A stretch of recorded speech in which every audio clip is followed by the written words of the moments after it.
எல்லாரும் சொல்கிறாங்க இது தலைவரோட கம்பேக்குன்னு சொல்லி. அந்த இதெல்லாம் பார்த்தா இதான் கம்பேக்காக இருக்குன்னு நினைக்கிறேன். கார்த்திக் சுப்ராஜ் ரஜினி சார் வச்சு படம் பண்ணுறாரு, விஜய் சேதுபதிலாம் நடிக்கிறாரு. யூஸ்வலான ஒரு ஸ்டோரி தான். ஹாஸ்டல் வார்டனாக வராரு தலைவர். கேமரா பார்த்து ஃபேஸ் பண்ணியே டைலாக் சொல்லி படத்தை ஆரம்பிக்கிறாரு. அங்கேருந்து ஆரம்பிக்கிற ஸ்டோரி ஃபாஸ்ட்டாக மூவ் ஆகுதுன்னா கண்டிப்பாக கிடையாது. சின்ன சின்ன லேக் இருக்குது ஸ்டோரி மூமெண்ட்டில். ஸோ நீங்கள் நினைக்கிற ஒரு யூஸ்வலான ஸ்டோரி தான். கார்த்திக் சுப்ராஜ் ஒரு டைப் ஆஃப் டேரக்டர். விசாஞ்சி மூலியமாக ஸ்டோரி சொல்லணும்னு எப்போவுமே ஆசைப்படுவார். ஸோ இந்த படத்தில் அதுக்கு நிறையவே ட்ரை பண்ணியிருக்காரு. ஸோ ஸ்க்ரீன் ப்ளே நிறைய பேர் கொஞ்சம் லேகாக இருக்குதுன்னு சொல்லி சொல்கிறாங்க. பிகாஸ் 2 hours 59 minutes ட்ராவல் ஆகுது. பட் என் பாயிண்ட் ஆஃப் வியூ கேட்டிங்கன்னா கண்டிப்பாக அந்த 2 hours 59 minutes தேவை. வை பிகாஸ் செகண்ட் ஹாஃபில் கதையை நிறுத்துறதே இந்த ஃபஸ்ட் ஹாஃபில் வர ஸ்க்ரீன் ப்ளே தான். ஸோ சில கொஸ்டின்ஸோடு நம்ம ஃபஸ்ட் ஹாஃப் ஸ்க்ரீன் ப்ளே மெதுவாக நடந்துக்கிட்டு இருக்கு. So second half screen play எப்படின்னு பார்த்தீங்கன்னா ஆல்மோஸ்ட் நம்ம என்ன நினச்சி வரமோ அதுக்கு ஸ்ட்ரெயிட் டயகனல் ஆப்போசிட்டில் அது அப்படியே மூவ் ஆகி போயிட்டுருக்கு. ஸ்க்ரீன் ப்ளேயோட ரிசம்பலன்ஸ் பார்க்கும்போது நமக்கு பாஷாவோட ஞாபகம் வரும். அது பாஷா கிடையாது, அது 3 act structure.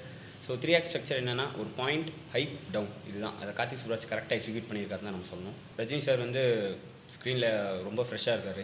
So Rajini ஃபைடான moments 68 வயசு ஆகுது தலைவருக்கு. ஸோ இன்டர்வல் பிளாக்ல ஒரு ஃபைட் வைக்கிறாரு. கூஸ் பம்ப்ஸ் மூமெண்ட்ஸாக இருக்குது. என் பர்சனல் தாட் கேட்டிங்கன்னா சிம்ரன் கூட இளமை திரும்பதே ஒரு ரொமான்ஸ் சாங் இருக்குது. இன்னும் கொஞ்சம் நேரம் அந்த பாட்டை ட்ராவல் பண்ணியிருக்கலாம். வை பிகாஸ் நம்மளை அந்த பாட்டுக்குள்ளே இழுத்துட்டு போகிறாரு. Nawazuddin Siddiqui welcome to Tamil cinema. Karma is பூமராங்கன்னு சொல்லுவாங்க. கேங்ஸ் ஆஃப் வசிப்பூர் படம் பார்த்தவங்களுக்கும் பேட்டை படம் பார்த்தவங்களுக்கும் அதோட அர்த்தம் தெரியும். ஸோ என்ன தான் அவருக்கு ரோல் ரொம்ப கம்மியான ரோலாக இருந்தாலும் கொடுத்த ரோலில் என்னால் பெர்ஃபார்மன்ஸ் பண்ண முடியும்னு சொன்னவங்களுக்கு ஹட்ஸ் ஆஃப். குறிப்பாக சொல்லணும்னா சனத் டிமாண்டி காலனியில் பார்த்துருப்பீங்க.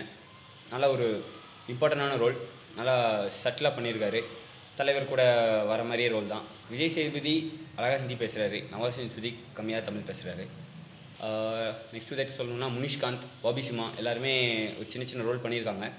எல்லாத்தோட ரோலும் அங்கங்கே பண்ணியிருக்காங்க. குறிப்பாக சொல்லணும்னா முனிஷ்காந்தோட காமெடி அங்கங்கே ஒர்க் அவுட் ஆகுது, அங்கங்கே கொஞ்சம் பிசர் அடிக்குது. திருசாரை பற்றி சொல்லணும்னா படத்தோட டிஓபி, குறிப்பாக சொல்லணும்னா கார்த்திக் சுப்ராஜோட விஷனை எக்ஸிக்யூட் பண்ண ஒரு பர்சன் அது கண்டிப்பாக திருசாராக தான் இருக்க முடியும்.